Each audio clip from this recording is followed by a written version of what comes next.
Namor the Submariner, Issue 2. The Prince of Atlantis is out of his element, alone, against the savagery of the Griffin. This was a fun read and immediately picks up after the events of Issue 1. New York City. And we meet the two characters, which off the top of my head, I can't remember their names. I believe her name is Carrie. I can't remember his name.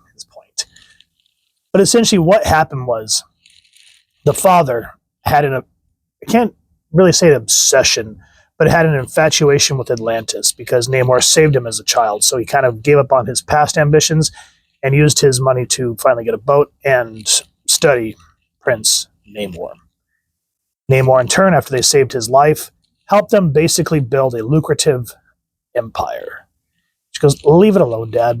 Carrie, I just don't understand the problem. Maybe you don't, but it's my problem, and I've got to solve it in my way.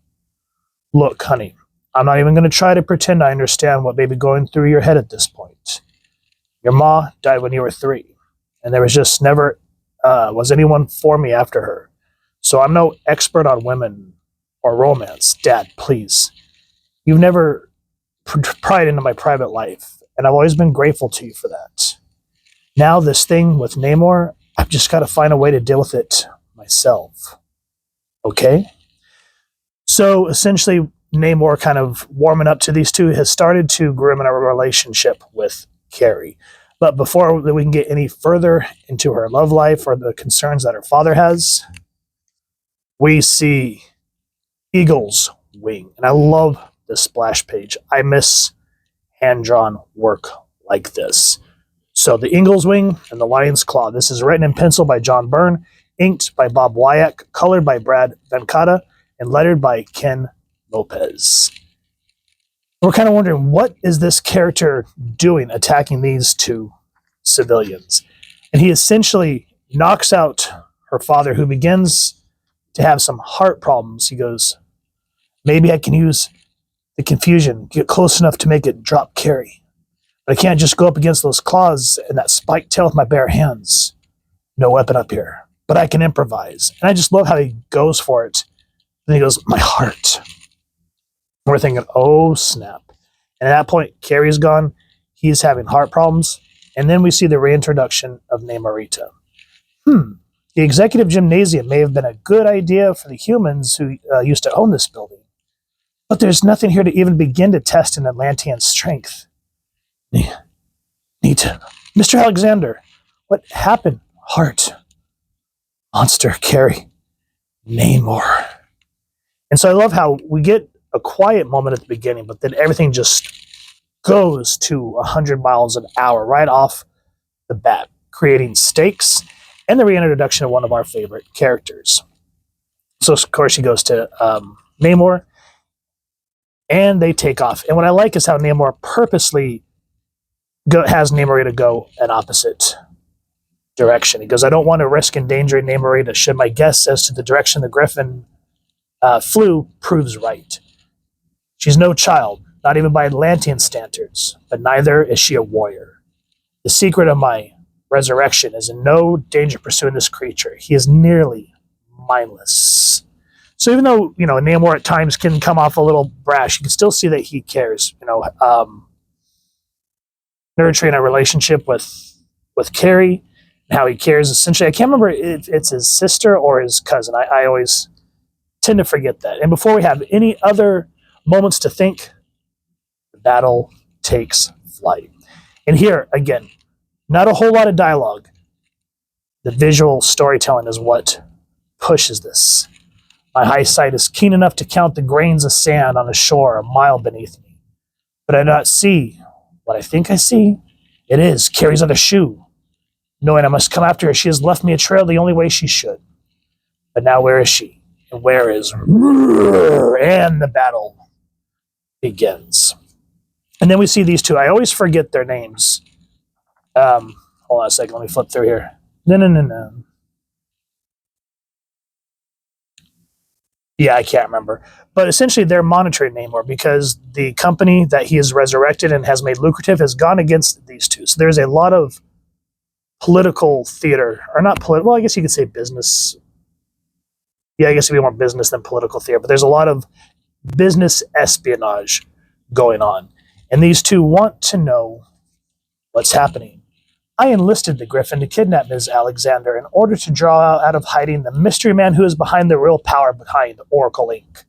Just look what our roving eye has shown falling out of that particular tree. The Submariner. But he's dead. The TV and newspapers were full of the news a few months ago. How was he killed during the last Atlantean invasion of the surface world? Then he has a twin brother, or a particularly devious press agent. And again, we cut back to the battle. So I just love that we're getting build-up, but it doesn't linger on it and stalls the story. How I've talked about how dialogue tends to stall, or moments like that just draw out and it feels like the whole book stalls. We just get enough to say, okay, this is what's building up to, and then we get back to the battle. Carrie sees what's happening. She goes, it's Namor. He's come after me. He's battling the monster, but it doesn't look like as if he's winning. I've got to get away from here. Get somewhere the monster won't be able to find me if it kills. No, I mustn't think like that. Namor will win. He's faster, stronger. He has to win. And then this next panel, other than finishing her thought, beautiful artwork drawn the Marvel way. You see that anatomy in action, the way Namor just punches into the Griffin, flies down, smashing Namor, him flipping him up. That's just great visual storytelling. And look at page 2, same thing. Other than this is accomplishing nothing. And he realizes he has to change up his tactics. And then again, just like in Chris Claremont fashion, we got a beat for future storytelling, the action to keep us engaged, and then another moment. Turning to the local front, reports continue to come in that now this, folks, a naked man is fighting some kind of flying lion over at Liberty Island. Come on now, people, April 1st is months away. Naked man, flying lion? Mr. Stoneman, does that make any sense to you? Not at all. But such things are hardly within my purview. True. Still, something like this should be exploitable, wouldn't you think? Mr. Haverville, Ms. Burdett, all things are exploitable, if the correct marketing approach can be determined. Yes, why don't you all put your heads together and see what you can come up with? And I just love how her associates are off panel, so we don't really get to see whom she's talking to. It's just enough to get you engaged and thinking, damn, what's going to be happening in this series? And that's what I've always loved about these comics is you get your story, but then without slowing too much down and feeling organic. You get future plot points built up that do pay off. We'll eventually go over the issue with that woman whose name I cannot remember off the top of my head. But I have the issue, and I got to dig it out, and that's the hard part for me. But anyway, Namor issue 2, guys. This is what I would say the epitome of when comics were fun. They didn't drag on and feel like it was like preachy or just people hanging out and talking or sitting and talking. The backgrounds aren't just random blasé gradient backgrounds. John Byrne, we all praise him. His artwork defined a majority of our adolescence. And going back and just being able to enjoy the nuances of it now that I'm an old fart just makes for great storytelling and revisiting old classic stories like this. So if you've enjoyed what you've seen, please first and foremost support your local comic shop or wherever you get your action figures and comics and grab this series. You are definitely in for a good time. If you've enjoyed this review, really would appreciate if you take a moment to like, share, and subscribe. Helps the channel more than you could possibly know. And if you don't mind hitting that fancy Atlantean bell, next subscribe. That was a tip low content. You guys get notified. Come to the channel, and I love talking with you and hearing your thoughts and feedback down in the comments or the socials. Make sure to leave the links down in the description. So with all that said, hope you all continue to have an absolutely amazing day reading, and happy hunting, everyone.